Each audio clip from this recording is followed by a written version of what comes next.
¿Aló? Sí. Hola, buenos días a todas y todos. Bienvenidas y bienvenidos a este seminario que organizamos desde el Departamento de Administración y Gestión Pública de esta Facultad de Gobierno de la Universidad de Chile. Yo soy Antoine Mayé, soy el director del Departamento de Administración y Gestión Pública. Les doy a todos la bienvenida aquí, particularmente al decano, Leonardo Letelier, que nos acompaña hoy, a la directora de posgrado, Mireia Dávila, que nos acompaña también, a todos los colegas, al director subrogante de la Escuela de Gobierno, profesor Didier, y todos y todas los que están acá, y particularmente a nuestro invitado de hoy, Conrado Ramos, que hace el honor de visitarnos en el marco de esta celebración de los 70 años de nuestra Escuela de Gobierno. Voy a presentar brevemente a Conrado y después pasarle la palabra al decano y al director subrogante de la escuela para que también puedan dar un saludo. Bueno, el profesor Conrado Ramos es actualmente secretario general del Centro Latinoamericano de Administración y Desarrollo, el CLAD, y es académico titular del Departamento de Ciencia Política de la Facultad de Ciencias Sociales de la Universidad de la República de Uruguay. Ha contribuido con una extensa línea de investigación sobre los procesos de reformas y modernización del Estado, así como los sistemas de servicio civil, profesionalización y modelos de gerencia pública en el Estado, entre muchos otros temas, ¿no? Entonces, Conrado va a hacer una presentación, luego va a haber un tiempo para la discusión también con los presentes, pero primero entonces le paso la palabra al decano Leonardo Letelier.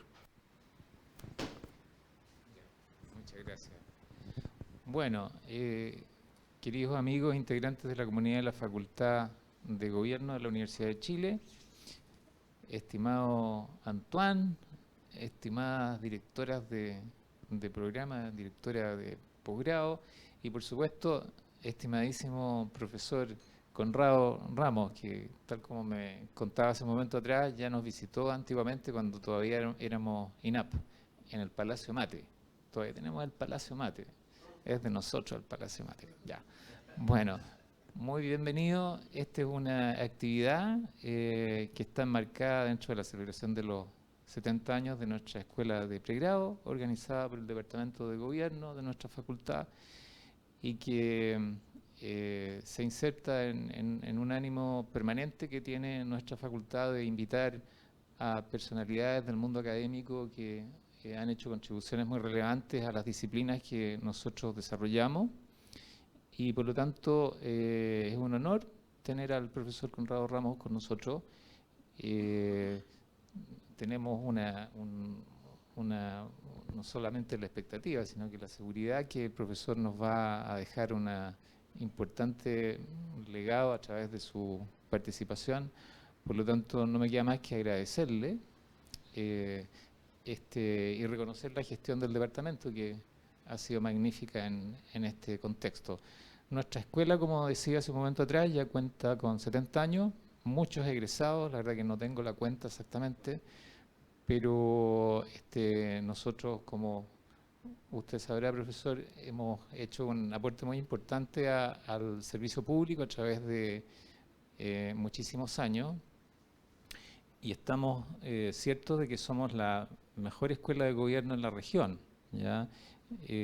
Tenemos mucha figuración académica en muchos medios y estamos muy orgullosos de nuestra trayectoria. Somos una facultad nueva y eso nos impone muchos desafíos, pero también muchos sueños por delante, de tal manera que estos 70 años nos constituyen todo un hito. Así que bienvenido, muchísimas gracias. Muchas gracias, decano, y le paso la palabra entonces al director subrogante de la Escuela de Gobierno, profesor Nicolás Didier.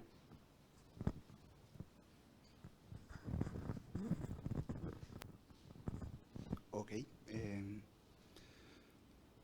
Primero que todo, extiendo el cordial saludo de la directora, la profesora Lorena Oyerson, que no pudo asistir en esta ocasión. En mi calidad de director subrogante de la Escuela de Gobierno y Gestión Pública, estamos muy contentos de poder estar celebrando 70 años de historia Nuestra escuela es la segunda más antigua del continente, solamente en Brasil se formaron en el 52, nosotros nos formamos en el 54. Llevamos casi ininterrumpidamente 69 años formando administradores públicos, los cuales han contribuido enormemente a la profesionalización del Estado y luego a la modernización de este, dentro de los cuales ustedes sabrán que uno de los temas centrales es la instalación de las lógicas profesionales de las reformas del servicio civil, que en toda Latinoamérica son bastante heterogéneas. Y en este contexto esperamos que la presentación del profesor Ramos pueda traer luz también sobre algunos aspectos de los desafíos que están pendientes a través del continente, para no solamente estar hablando sobre Chile, sino poder estar hablando sobre lo que nos pasa a todos en común. Muchas gracias por haber venido. Muchas gracias, Nicolás. Y entonces te paso la palabra a Conrado para tu presentación, unos 30 minutos como hablamos, para luego conversar con el público. Muchas gracias. Bueno, muchas gracias por la invitación, Antoine, señor decano y señoras autoridades de la facultad. Es un enorme honor para mí estar en el cumpleaños, justo ni nada más ni nada menos que los 70 años, y realmente trataré de hacer algo no muy largo, porque quizás pueda dar lugar a algún tipo de intercambio, y tratar de hablar desde la mayor sinceridad intelectual y académica, y tratar de que no sea solamente una repetición de cifras o saberes ya no discutidos, sino justamente ir a aquellos lugares, intersticios, donde puede ser un poco más discutido, donde se puede arrojar más luz para la investigación desde mi punto de vista. Así que, bueno, muchísimas gracias por la invitación.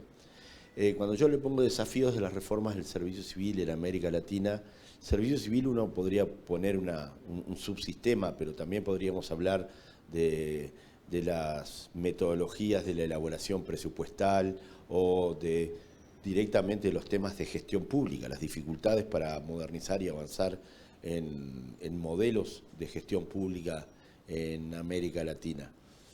Una de las cosas que siempre a mí me gusta pensar en estos términos era Christopher Hood, que es un autor inglés muy veterano ya, que quizás tiene el artículo A Public Management for All Seasons, que es una gestión pública para todas las estaciones del año 90, que es el artículo más citado en materia de gestión pública en el mundo.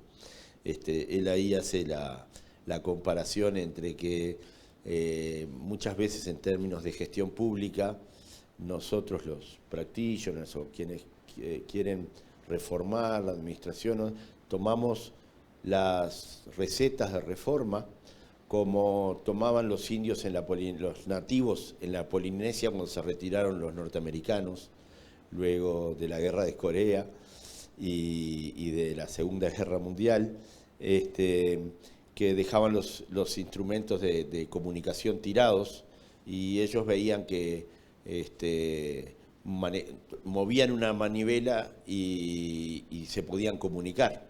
Entonces ellos agarraban y repetían, hacían lo mismo, el mismo gesto, a ver si se podían comunicar con estos instrumentos viejos. Y eso es lo que él les llama el síndrome de el culto del cargo culto, le llaman así, que es repetir algo indefinidamente esperando un milagro, como la danza de la lluvia. Y nosotros en América Latina solemos hacer mucho esto con las técnicas de la nueva gestión pública. Repetimos, tratamos, ¿qué les voy a contar en Chile? Que con DIPRES y con SECPRES hace muchísimos años que vienen probando modelos de planificación estratégica, indicadores de gestión, indicadores que indiquen algo y no llenarse de indicadores para luego tener como repetir el rito de que estoy realmente yendo hacia el performance management, hacia una gestión orientada en resultados, y en realidad lo que estoy haciendo es repitiendo ritos de técnicas de gestión sin los efectos deseados de esto. Entonces, Estoy hablando de Chile, que quizás es uno de los modelos junto a Brasil de mayor madurez institucional en esta. Pero imagínense el resto de América Latina, cómo incorporamos estas técnicas. En Uruguay no hemos podido avanzar del presupuesto de inputs hacia un presupuesto basado en productos y resultados, por más que hemos hecho esfuerzos permanentes. O sea, cuesta muchísimo avanzar y no tenemos un modelo propio de gestión pública, sino que lo que hacemos son híbridos y tomamos cosas de distintas tradiciones y no logramos un sincretismo coherente como modelo de reforma de la gestión pública. Eso es un poco el marco en el que quiero desarrollar algunos de los temas del servicio civil.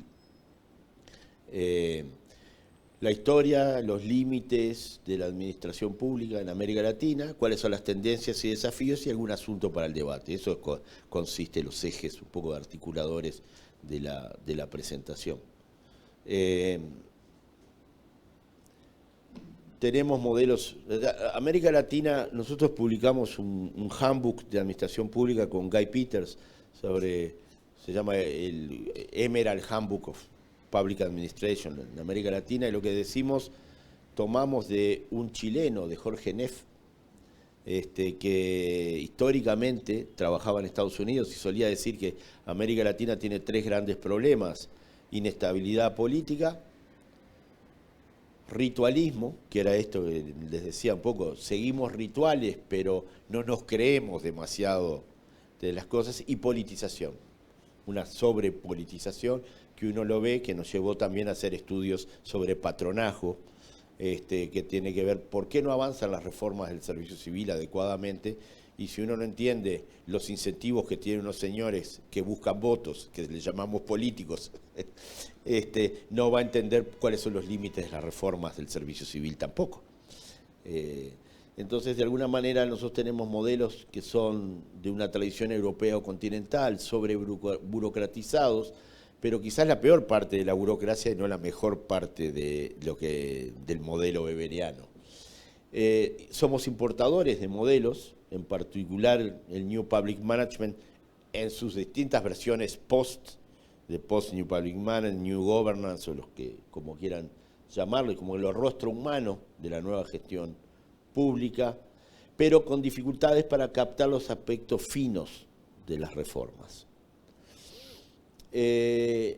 Nunca tuvimos un modelo propio de administración, y lo que le decía, por lo general tenemos una administración muy legalista, con peso de la burocracia fuerte en el sector público. Después tenemos distintos sectores públicos más, y hay que ver qué uno compara cuando compara de sectores públicos. Si uno mira la administración central chilena, es muy fina, muy chica, pero no tienen el welfare, no está soportado sobre la administración central, mientras que en Uruguay sí tenemos mucho más welfare en la administración central, o central y descentralizada, pero no a nivel municipal o local. O sea que depende qué es lo que se compare cuando uno habla de estas cosas. De alguna manera, el peso del contexto es muy importante en las reformas. Tenemos una difícil economía política, esto que decía, ¿cuáles son los incentivos de los actores para embarcarse en reformas transversales? Yo creo que uno de los problemas grandes, recorriendo la región, esto como consultor también, es que los ministerios de finanzas no creen en las reformas transversales. Esto ya en el libro del BID de hace muchos años, La política de las políticas, hacían un análisis que este tipo de reformas transversales tienen ganadores que están muy diseminados, con poca capacidad organizativa, con los beneficios se ven muy a largo plazo, y los costos, actores de veto con fácil capacidad de organización, porque sienten inmediatamente el costo de las reformas. Por lo tanto, es muy difícil, lo hablo también en carne propia, tuve 2 veces, creí que tenía presidentes, me pasó con Mujica y ahora me pasó con Lagalle Pou, creyendo en una, desde el punto de vista más presupuestal, tratando de generar innovaciones, yo diría, del aparato, de la forma de gestionar, pero principalmente del presupuesto también, y ahora me pasó con el servicio civil, estando a cargo del servicio civil, creer que tener un presidente del lado de uno facilita mucho las cosas y en realidad es mucho más complejo las coaliciones que hay que tener a favor para poder impulsar determinadas reformas. Y eso inclusive con reformas que luego tienen expresión parlamentaria y están en los presupuestos, pero de ahí a implementarlas hay una brecha muy grande. La reforma de Estado es una agenda que se habla mucho, pero que realmente que se instale no es algo relevante, ¿no? Por lo general en la región. Pese a que se habla mucho de reforma de Estado, uno puede encontrarlo, googlea rápidamente, pero que se haya instalado la agenda es otra cosa. Más bien lo que hay son islas de eficiencia. La alta dirección pública en Chile, pero no el resto de la carrera administrativa, es un no tema en Chile. Bancos centrales, aduanas, agencias de compras, donde duele y está el dinero, sí hay islas de excelencia, pero reformas transversales, por lo general, es muy difícil embarcar fundamentalmente a los ministros de Finanzas en reformas transversales. Es una región que continúa con una alta inestabilidad institucional, eso atenta contra esfuerzos sostenidos de reforma. Y el patronaje es una tendencia dominante, es muy difícil. Inclusive, como les decía, en modelos con determinados niveles de madurez, como la alta dirección pública, que es lo que me traía acá, mañana y pasado tenemos con el servicio civil un evento con el CLAD, mostrando las virtudes del sistema de alta dirección pública. Yo he hecho consultoría acá en Chile también y he escrito un poco comparando Chile y Uruguay con una metodología de Public Service Bargain, que es modelos de negociación del sector público entre burócratas y políticos, también las vicisitudes que se tiene sobre todo en las jefaturas de servicio, no tanto a segundo nivel, por la rotación enorme, sin haber pasado por un proceso de evaluación, a pesar de que está muy desarrollado el proceso de reclutamiento, luego lo que es y quizás hasta la elaboración de los compromisos de gestión, pero luego la evaluación del compromiso de gestión, el seguimiento, el desarrollo, la pata más de desarrollo de la alta dirección pública, sobre todo a primer nivel, es todo un tema que hay que seguir pensando y trabajando. Como les decía, yo podría evitar estos lugares porque estoy como anfitrión en Chile, pero me parece que no es la idea. La idea es pensar.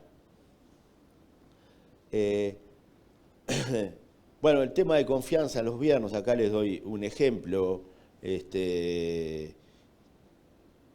Chile también está de mitad de tabla para arriba, pero hay un problema, y no se los voy a explicar a ustedes con todo lo que ha pasado y el tema de partidos hidropónicos, como le llaman a Juan Pablo Luna, y todo el tema de arraigo de la sociedad civil, de las preferencias ciudadanas. Eso genera también un tema de problema de confianza con las instituciones, sobre todo las instituciones políticas.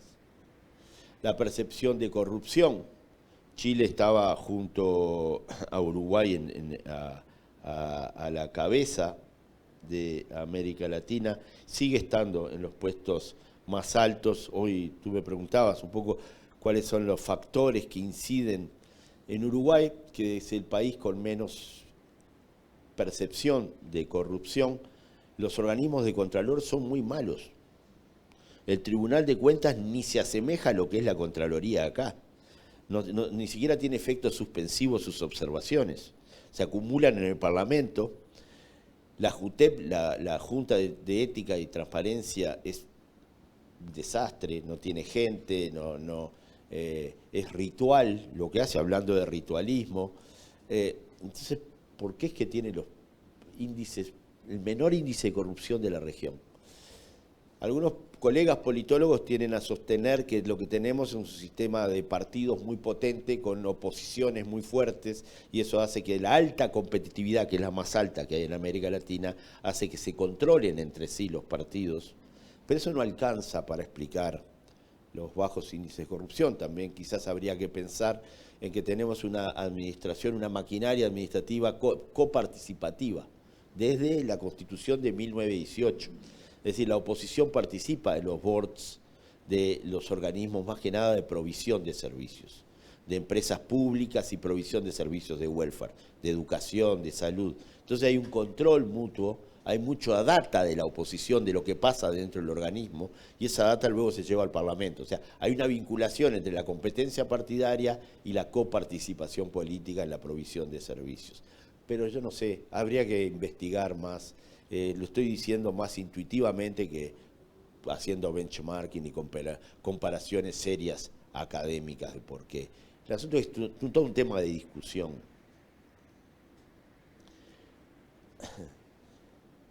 Los servicios civiles, tendencias, desafíos y oportunidades. Estoy tratando de ir un poco rápido para dejar espacio para la interacción.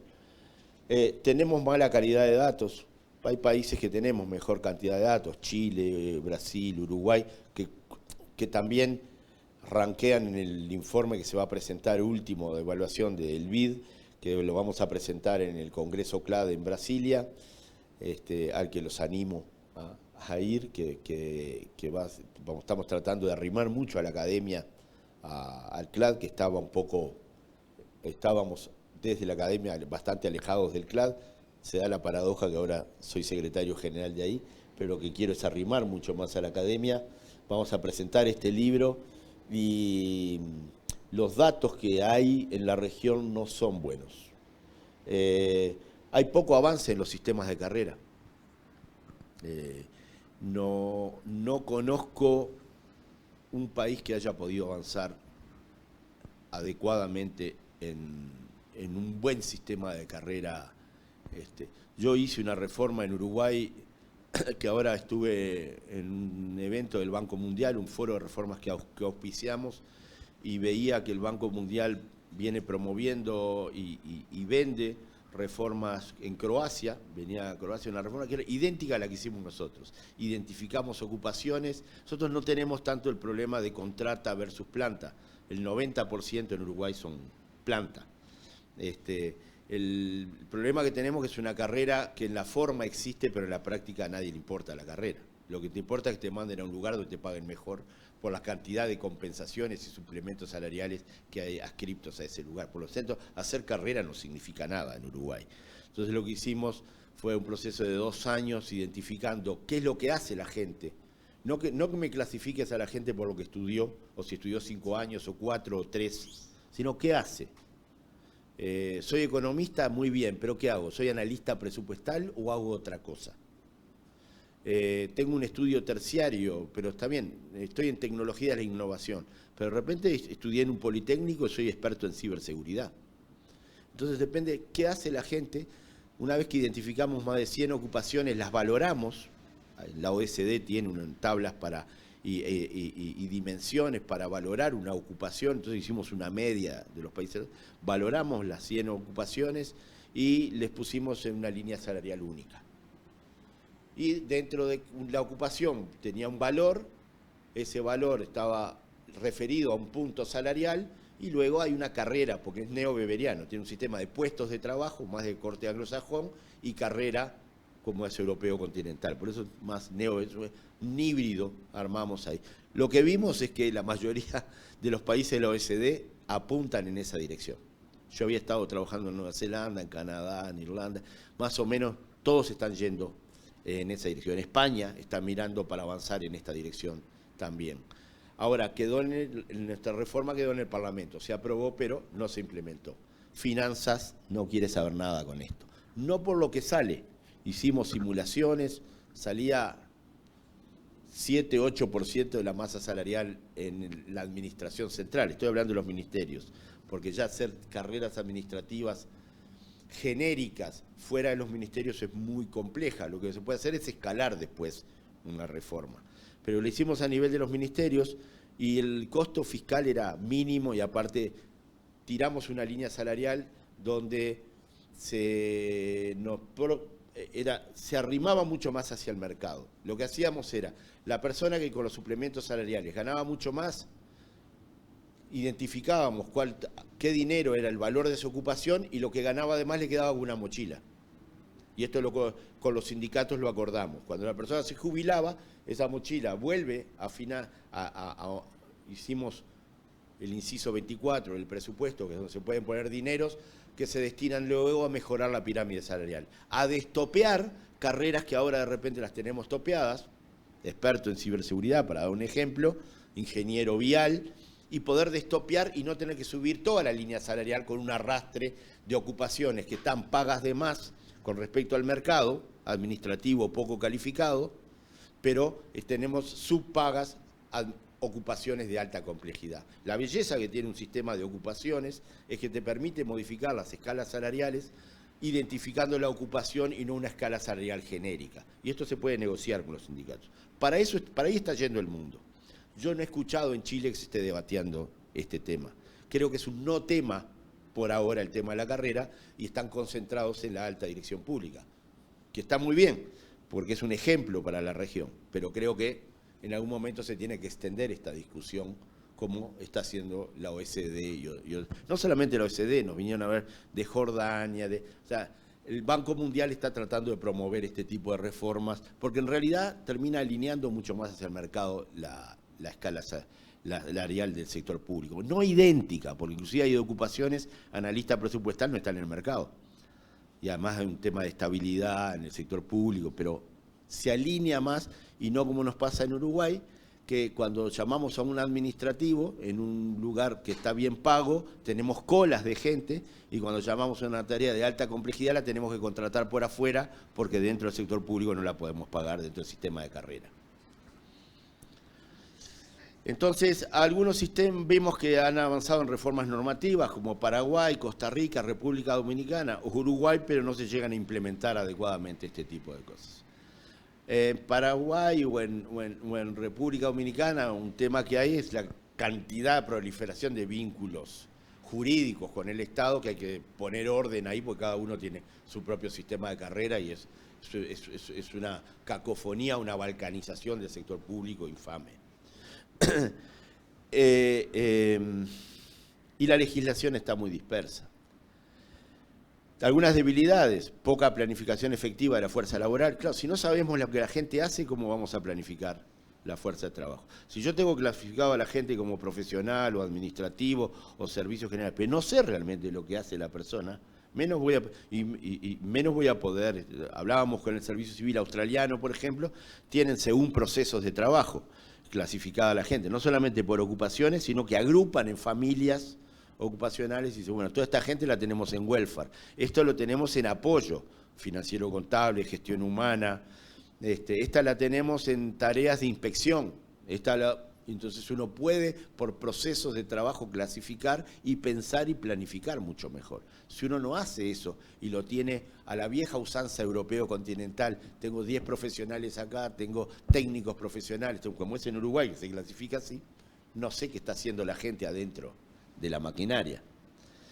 Perfiles, como les decía, de puestos de trabajo desactualizados, sin sistema de ocupaciones, falta flexibilidad en las modalidades de vinculación, entonces eso deriva, si yo tengo una planta muy rígida, claro, me voy al sistema de contrata, pero el sistema de contrata no tiene carrera.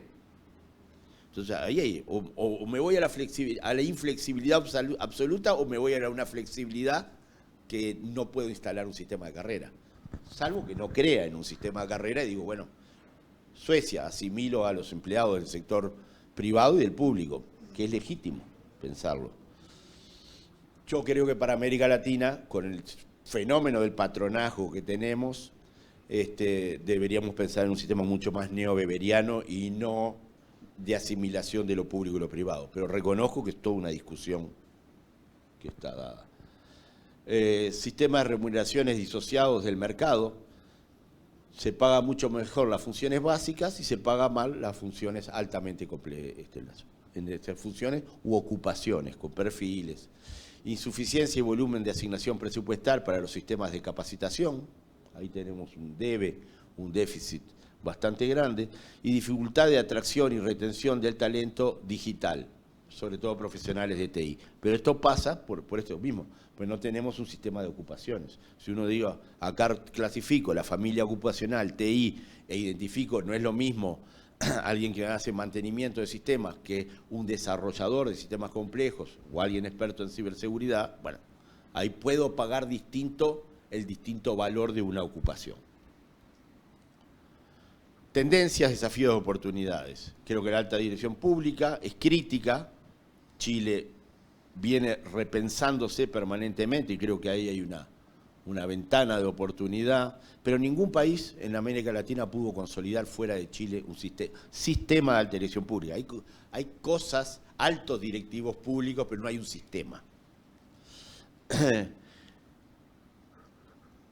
Transformación digital. En algunos países se utiliza para los temas de control y manejar información básica, por ejemplo, Ecuador. Avances más sofisticados de inteligencia generativa. Uruguay, AGESIC, es bueno en eso. Algunos proyectos pilotos de uso de inteligencia artificial, como Brasil y Chile, con muy buenas señales de que se está avanzando en el lugar correcto. Por ejemplo, clasificación de currículums vía inteligencia artificial. Por ejemplo, análisis de las fiscalías de clasificación de orden de prioridad para los fiscales de los asuntos que tienen en carpeta. Esto es fundamental. Esta es la vida de la gente cuando hay denuncias fiscales. Si un fiscal tiene 1000 y no sabe y no tiene un sistema de clasificación adecuado. Y esto, lo que hay que evitar son los sesgos. Europa acaba de sacar una clasificación, una regulación de inteligencia artificial. Es muy importante la no exclusión, la capacitación previa. Ahora, como decíamos hoy en la entrevista, hay que saltar hacia la inteligencia artificial, lo que no nos podemos quedar dudando de si esto será bueno o malo porque perdemos el tren. Lo que hay que hacer es trabajar al mismo tiempo en los organismos de contralor, de oversight de la inteligencia artificial, como España, que armó una agencia de seguimiento de los algoritmos.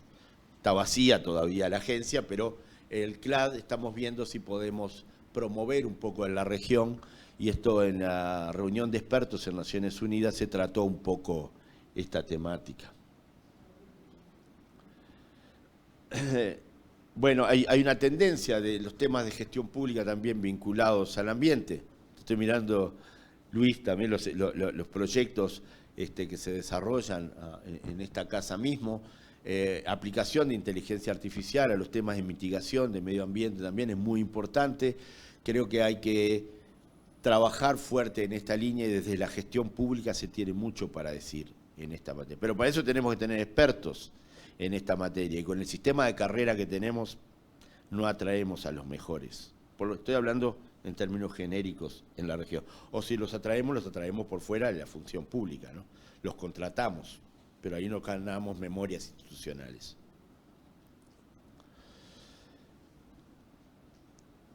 Género, quizás el último tema. Es todo un tema, hablamos más de lo que hacemos. Por ejemplo, en Uruguay hemos podido avanzar muy poco, porque avanzamos muy poco en la política, y por lo tanto también avanzamos poco en la alta dirección pública, porque si tenemos un sistema discrecional de designación de altos directivos públicos y no meritocrático, es muy probable que la mayoría de hombres designe hombres en los sistemas de alta dirección pública. Brasil retrocedió mucho con Bolsonaro, pero ahora es una agenda muy potente de Lula, es una agenda muy potente de Boric. Entonces creo que hay signos de avance positivos y promisorios en la región en esta manera. El BID va a lanzar la nueva medición que hizo sobre la alta dirección pública y ahí se notan mejoras importantes. Pero otro tema que hay que pensar es la transversalización de la perspectiva de género, porque podemos tener leyes, reglamentos, que por lo general tenemos leyes contra la violencia de género que no están presupuestadas, pero creo que no hay dinero para implementarlas, pero además de eso, si no está transversalizada la perspectiva de género en la burocracia de medio y nivel de calle, street level bureaucracy, es muy probable que sigan aplicando las normas, aunque sean buenas, con un sesgo negativo hacia la mujer en términos de la aplicación de esto. Hacia la mujer o hacia los colectivos. En Uruguay, por ejemplo, tenemos cuotas trans, discapacidad, de género, afro, y nos cuesta mucho cumplirlas. El servicio civil es el encargado de los concursos Lo que pasa es que yo, por ejemplo, pedí una espada más filosa del soberano. Aquellos que tiraban concursos, sacan un concurso y no están previendo la cuota, yo pedí autorización al Parlamento para trancarles los concursos. Porque si no, es un saludo a la bandera. Después vamos, ponemos la cabeza y decimos, no llegamos al cumplimiento de la perspectiva. Bueno, dame la espada filosa. Si no, no. Alguien tiene que tener una espada filosa para poder hacer cumplir la norma. Fortalecimiento de los centros de gobierno. Esto, el BID ha trabajado mucho con Chile, con Casa Civil también, con SECPRES y DIPRES. Ha trabajado con Casa Civil también mucho en Colombia, se ha trabajado también bastante. Y el tema del teletrabajo, ¿no? El teletrabajo está muy atado a la capacidad de planificación ágil que pueda tener un organismo y cuán maduro tengan los niveles de planificación atada a productos y resultados mensuales, semanales, porque si no, teletrabajo puede, y la pandemia nos mostró esto porque había en Uruguay, que no tuvimos lockdown, que la gente no estuvo confinada, sí a los empleados públicos les pedimos que se quedaran en sus casas y salvo los servicios esenciales. Y costó mucho traerlos después. Como en todos los lugares, en las universidades pasó lo mismo. El tema es que el teletrabajo es una herramienta muy potente si se aplica con guías y mucha capacitación de condiciones sociolaborales. Los sindicatos nos decían que era discriminatorio con la mujer, que como es el sándwich del sistema de cuidados de la casa, tiene que estar lidiando con el teletrabajo y esto, pero que está, o otros que decían no tengo laptop para trabajar, y mil temas que hay que tratar de condiciones sociolaborales, pero también temas de ciberseguridad y temas de planificación estratégica para tener una buena aplicación. Asuntos para el debate, y ya termino acá. Los países donde más avanzan las reformas es cuando hay presión de los organismos internacionales. Costa Rica ahora está con un nuevo sistema de carrera porque tiene una condicionalidad con el Fondo Monetario y deadlines, y están desesperados. O el BID en Paraguay. Paraguay hay una delegación ahora de 8 personas con el CLAD, que los trae el BID porque están queriendo ver el sistema de alta dirección pública chileno porque tienen una condicionalidad del BID. Hay otras veces, nosotros tuvimos un presidente en los 90, el padre del presidente actual, Luis Alberto Lacalle, que se inventó una condicionalidad con el Fondo Monetario para poder tener reformas de las empresas públicas, pero eso está muy bien también. Pocos procesos son endógenos. El sistema político rara vez ve una oportunidad en las reformas de corte transversales de gestión. Es raro que reclamen. Tiene que haber alguna ventana de oportunidad, como fue el Mobgate en Chile, y ahí se abrió la ventana de oportunidad, donde la UDI y la concertación pudieron acordar, pero si no se abren ventanas de oportunidad de corte fiscal, como Nueva Zelanda, o de corrupción acá en Chile, son raras las reformas endógenas.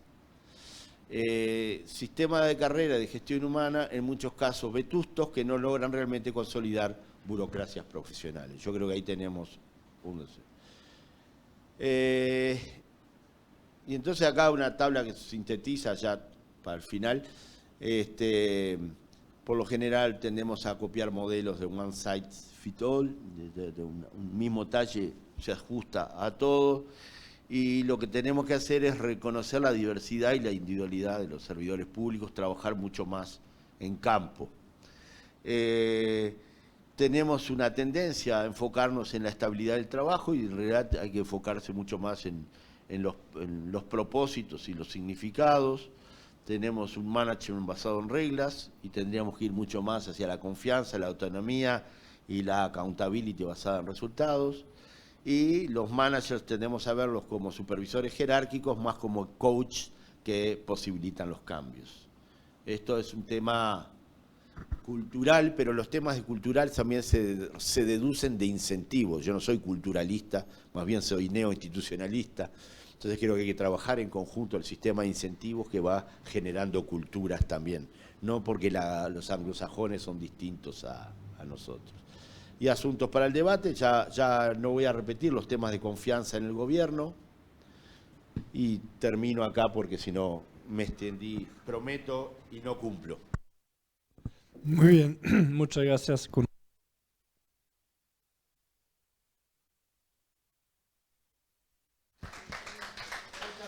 Muchas gracias, muchas gracias. Sí, un muy buen panorama en 30 minutos, muchos temas que emergieron, así que nos deja un tiempo para preguntas, así que vamos a pasarnos el micrófono. Veo una pregunta aquí adelante del decano y pueden sumar preguntas, tratemos de tomar varias antes de devolver la palabra a Conrado.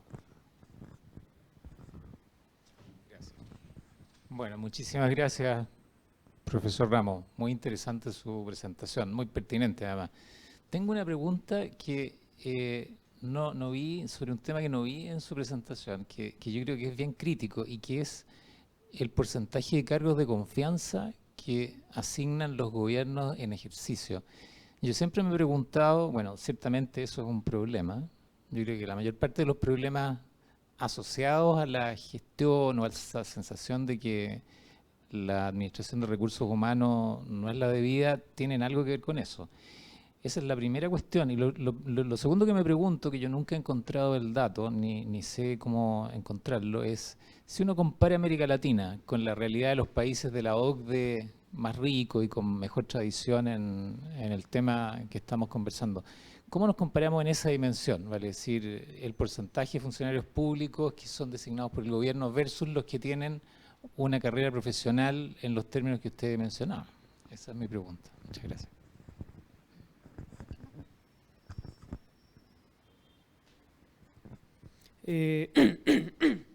Disculpe, me subo las palabras de acá, que fue una muy buena presentación, y mi consulta es, siempre se tiende a ver al caso de la alta dirección pública chilena como un ejemplo, y yo quería invertir eso. ¿Qué cosas puede aprender la alta dirección pública chilena? O sea, ¿qué cosas puede aprender la alta dirección pública chilena de las otras altas dirección públicas latinoamericanas? Como la brasileña, que me han dicho que es un caso interesante, más o menos. Claro. Eso.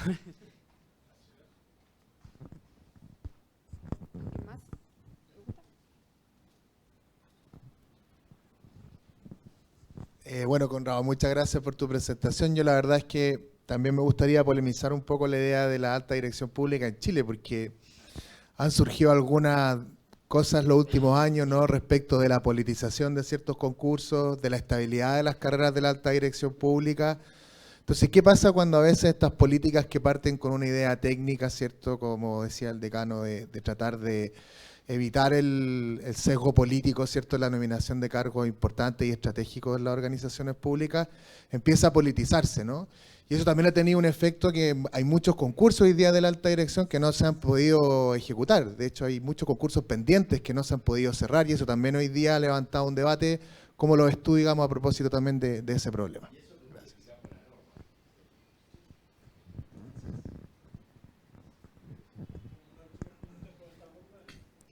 Gracias. Un poco, Conrado, la pregunta tiene que ver con un proceso que está como muy presente en el último tiempo en América Latina, ¿no?, que es el proceso de descentralización para poder, ¿no es cierto?, acercar el poder a los territorios. Cuando se habla de sistema de dirección pública, generalmente se piensa, digamos, dentro del gobierno central, ¿no? Pero ¿cuál es un poco la panorámica que tenemos? Estoy pensando un poco en lo que está ocurriendo en Perú, lo que ha también un poco ocurrido, ¿no es cierto?, en Centroamérica, de poder revisitar estos modelos a la hora de poder subnacionalizarlos, ¿no? Región, departamento, provincia, porque ahí hay una cosmovisión y hay una dimensión del quehacer que es un poco diferente del nacional, ¿no?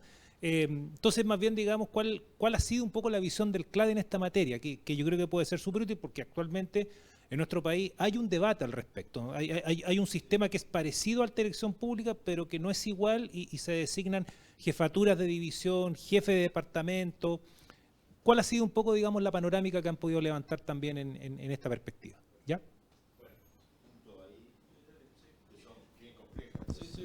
No me da la cabeza. Señor decano, yo evité Hace 15 años más o menos vengo investigando el patronajo. Hace unos 2 años, 3 años, sacamos un libro por Pittsburgh University Press comparando los patronajos en América Latina. O sea, nosotros le llamamos patronajo, es una definición distinta a la yankee o a los estudios latinoamericanos influidos desde Estados Unidos, sino más bien es europea, que es toda designación en la maquinaria hecha por un político por motivos políticos, ya sea legal o no legal. A eso le llamamos patronajo. Entonces, justamente un poco la pregunta es, en América Latina estamos enfermos de patronajo. Y eso es un arma mortal contra la profesionalización de los servicios civiles. Ni que hablar a nivel subnacional. En nivel subnacional es donde estamos peor en materia de patronajo. Brasil anda bien a pesar que tiene un sistema, un híbrido, se parece más al Senior Executive Service norteamericano, que ustedes lo miraron en una primera instancia, pero solamente tomaron el de la tríada de elegir, pero lo hicieron mucho más meritocrático que el norteamericano, mientras que el brasilero, el DAS, Dirección de Asesoramiento, Dirección de Asesoramiento Superior brasilero, es más un híbrido entre político y meritocrático. Pero sin cerezos, Brasil mismo, a nivel estadual y municipal, es un patronazgo rampante. Donde tienen algo profesionalizado el DAS, es a nivel federal. Pero el tema del patronazgo en América Latina es... Ahora, a nivel de la Administración Central, nuestra investigación, tomamos 6 países. Ahora, a ver, el caso de Chile lo hizo Emilio Moya, que está en Temuco, pero ha trabajado acá también en la U de Chile, que es un sociólogo, entonces nos dio una perspectiva muy buena, pero consiguió muy buenas entrevistas. Fue a los lugares donde se decide el patronajo. Y claro, él estaba ya en un contexto, estaba viendo la desintegración del sistema de partidos en Chile, que fue...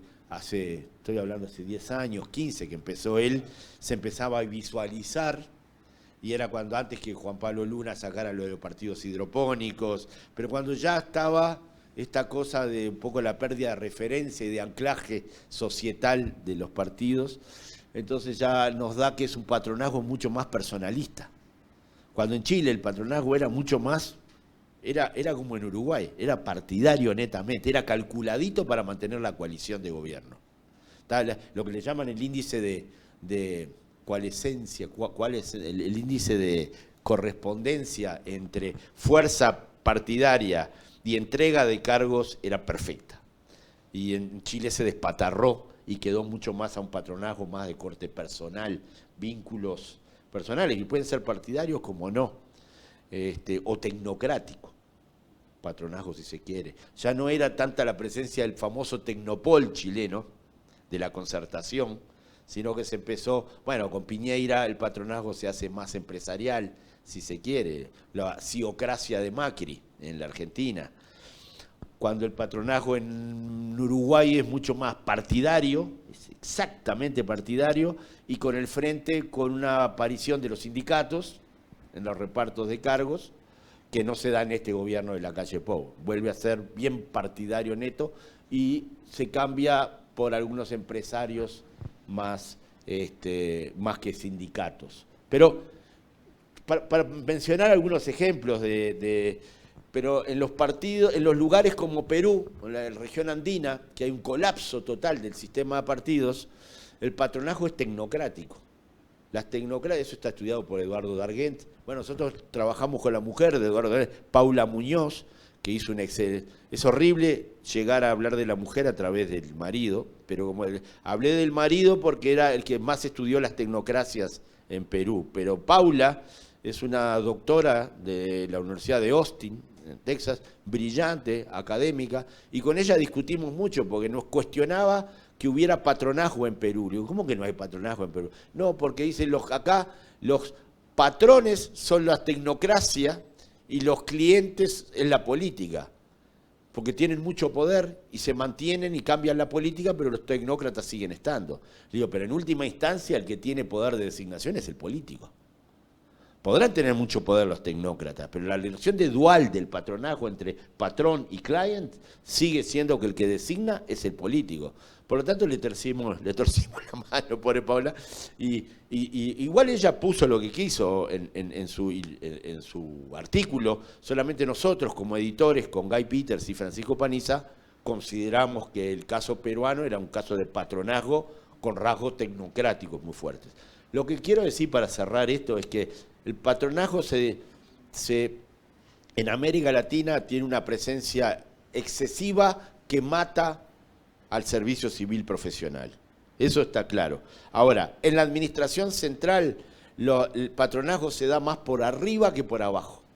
No hay un bottom-up, no es que hasta el último portero está designado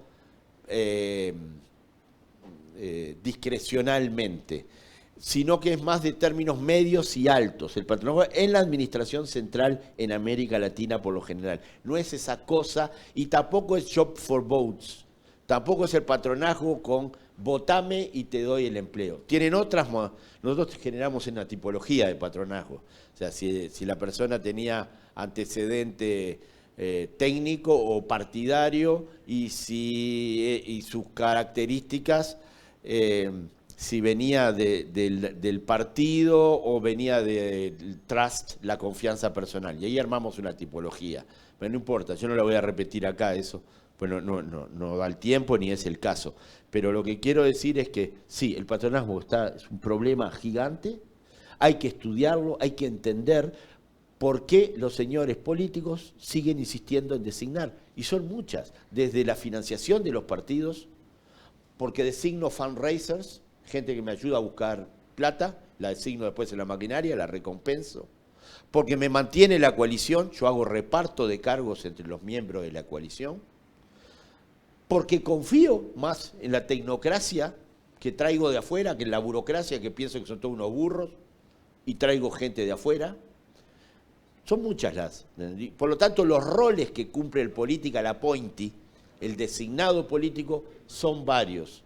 Y esto a nivel municipal está estudiado, o local, municipal, estadual o regional, llamarle, está estudiado, pero ahí sí hay un patronazgo mucho más de corte electoralista que este de la administración central, que si se quiere es más partidario técnico.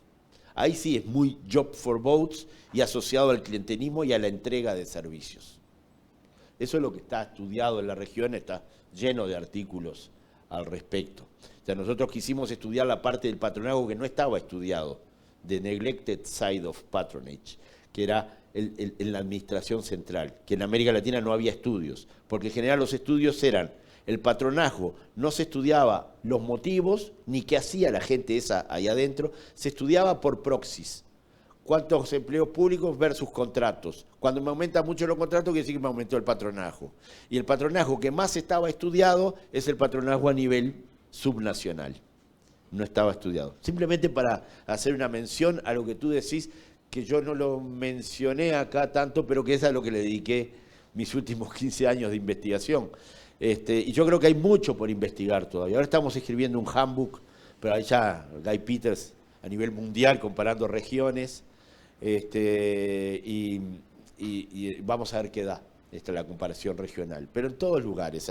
El problema del patronazgo convive con las democracias. Eso hay que tenerlo claro. No somos contrarios al patronazgo y queremos que compre un rol funcional a las democracias. El tema es a qué niveles, cuál es la característica del patronazgo y cuánto mata o no el servicio de carrera. ¿Cómo convive? ¿Cómo hacemos convivir el patronazgo con el servicio de carrera? Por ejemplo, en la alta dirección pública, ya tratando de contestar, Eolo piensa que le erraron, que en los primeros niveles, los jefes de servicios, hay lugares que la política no está dispuesta a entregarlos. Entonces, ¿para qué los entregas? Te haces juegos al solitario. Después vas a hacer trampa y no los vas a concursar. O lo que hicimos, yo hice la consultoría cuando estaba Rodrigo Egaña y tratamos de que la ley incluyera que los provisoriatos, designar gente sin concurso porque mientras queda para siempre después. Sí, veo que lo que me dicen ustedes que sigue pasando. Y eso que la norma, me acuerdo que que un producto de la consultoría se puso un límite al provisoriato que era 3 meses, algo así, y sigue pasando. Pero entonces más vale sincerarse y decir, mirá, hay cargos, nosotros en Uruguay ni se discute que el director de industria es un cargo de confianza político. Y la política no está dispuesta a entregarlo a la meritocracia. Porque es el que te tiene que implementar y ayudar a diseñar la política industrial. Entonces, ¿para qué lo pones como jefe de servicio? Ponés jefe de servicios en aquellos lugares donde hay provisión de servicios y donde hay menos diseño de políticas. Yo me estoy metiendo de atrevido a decir, porque me encanta hablar de la alta dirección pública chilena, y creo que entre las cosas que marcás, Luis, es, bueno, y entre las cosas, cuando la pregunta es ¿qué puede aprender de otros? Yo creo que de la América Latina vas a aprender muy poco. Porque el modelo brasilero es un gran problema, porque las designaciones es la única virtud que tiene es que tiene porcentajes y cuotas para que designes políticamente en determinados lugares a funcionarios y no te traigas outsiders.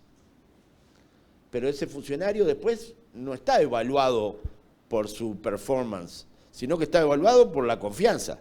O sea, la vara de medición del éxito de la gestión de un cargo de confianza es la confianza, no la buena gestión. Si fui funcional para lo que me pusieron, que es la confianza partidaria o depende del nivel. Pero entonces yo no miraría el caso brasilero. Es más, Brasil está mirando a Chile, que tampoco debería mirar mucho a Chile.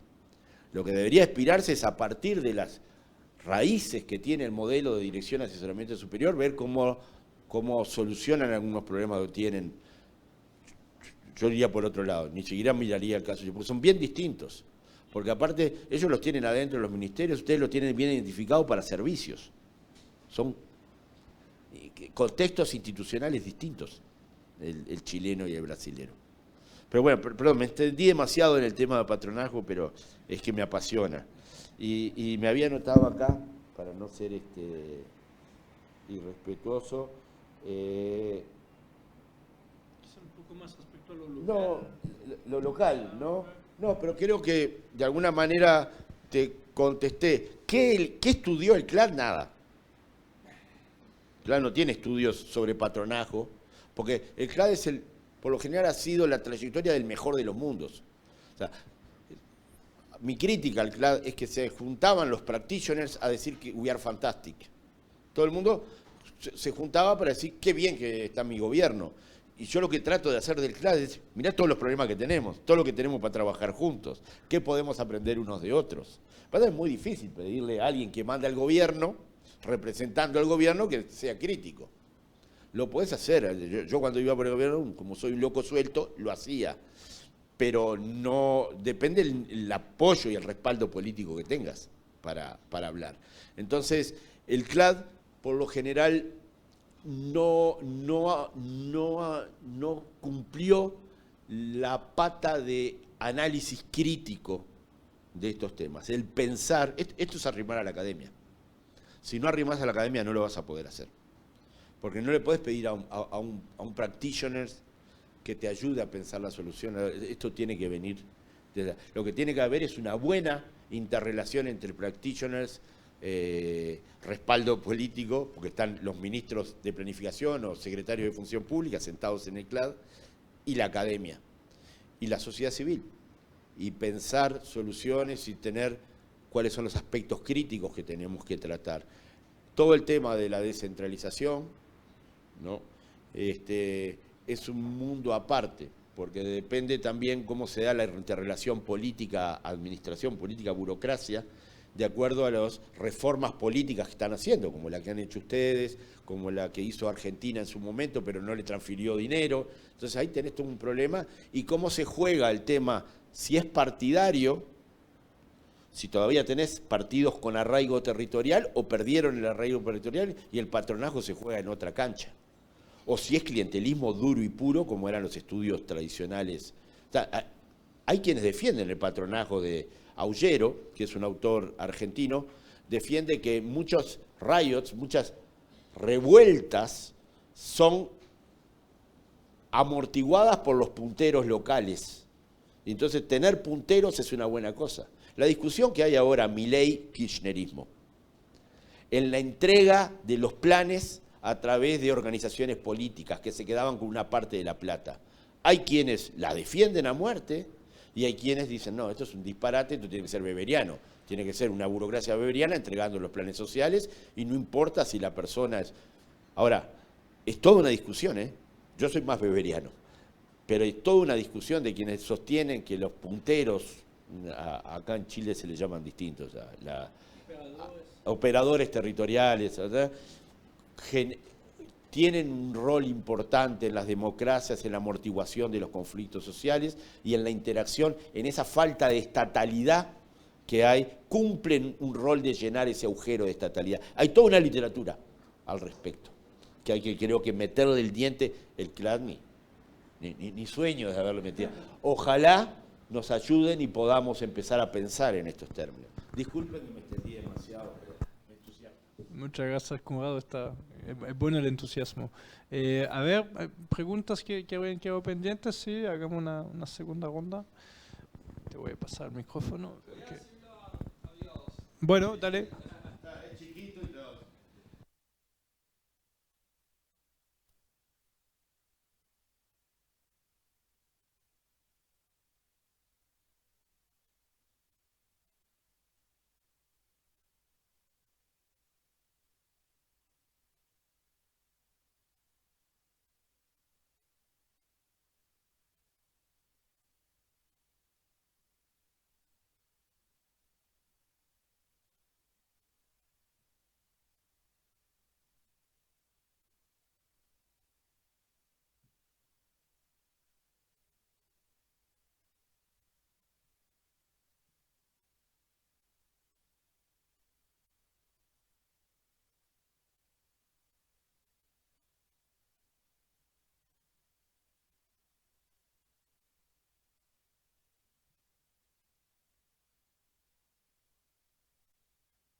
Mary Lee Green tiene un libro precioso en Shop for the Voice donde analiza la trayectoria de los servicios civiles de los países desarrollados y qué fue lo que fue, cuáles fueron los condicionantes estructurales que llevaron a que cada uno con distintos derroteros. Yo estudié en Alemania, hice el doctorado en Alemania, o sea que el servicio civil alemán tiene sus características y está muy cuestionado porque no... En el año 73 Renate Mainz y Niklas Luhmann quisieron reformularlo y marcharon a la vez porque la corporación es muy pesada, muy potente y se mueve muy poco. Pero es un servicio civil bien distinto al sueco.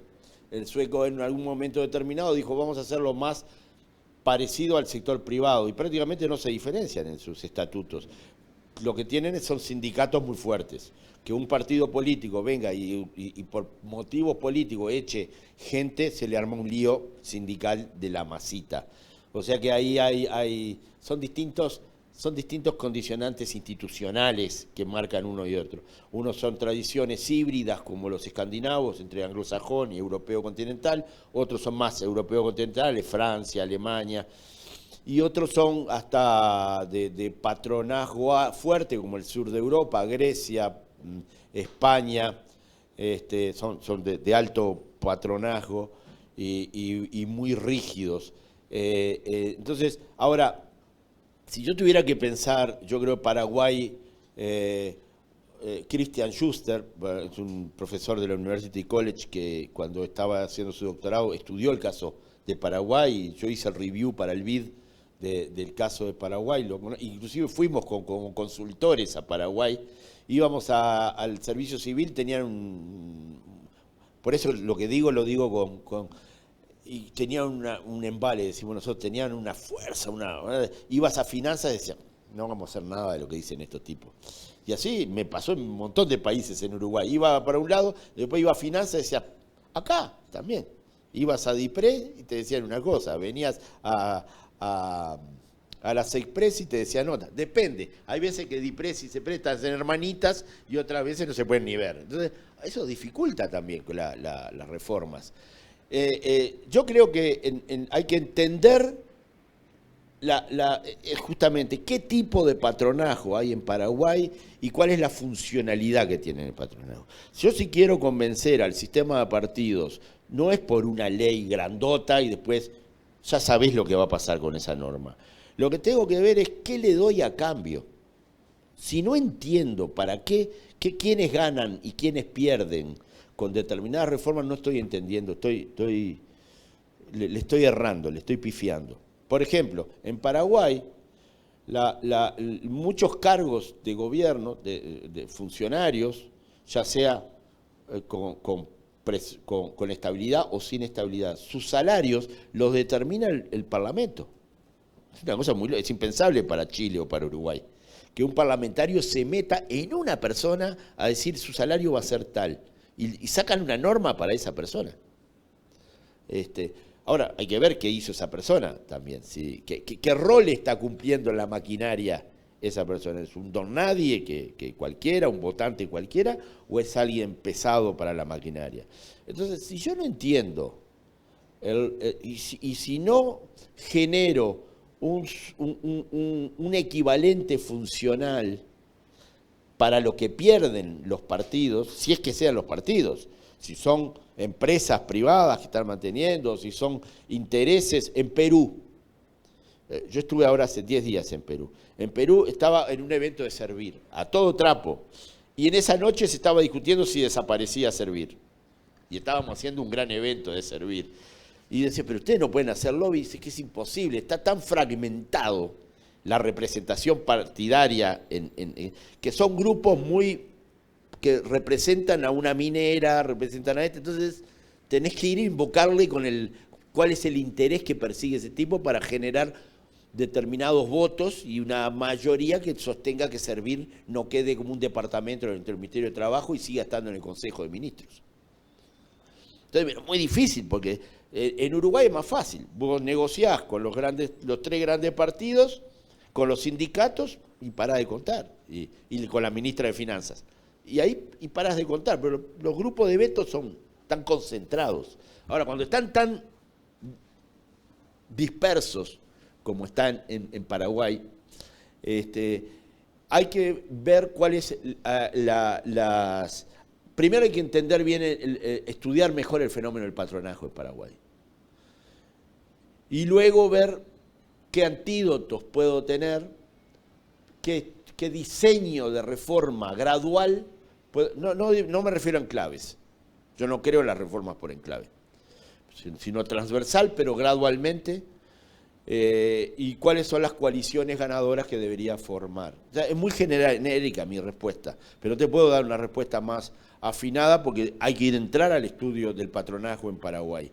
Pero primero hay que empezar por el estudio del patronajo, no por una norma sacada de otros modelos y que me voy al mejor de los mundos y después que la norma va a quedar en la nada. Me parece muy acertada y pertinente tu pregunta, pero la respuesta es hay que ir y estudiar y ver qué factores están atrás, entender cómo funciona el patronajo, qué hay atrás del patronajo.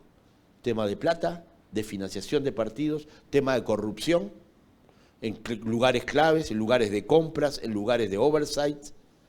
¿Qué hay atrás del patronajo? Hay un sistema de partidos relativamente débil, pero que todavía funciona. ¿Son actores empresariales o son partidos? ¿Quién está atrás? ¿Quién defiende el patronajo y en qué áreas? Bueno, muchas gracias, Conrado, por responder las preguntas con esta pasión, con este entusiasmo, por compartirnos la agenda del CLAD y también parte de tus resultados de investigación a lo largo de tu carrera. Así que un aplauso. Sí, así veo. Así que un aplauso para ti y nos podemos ver en el café.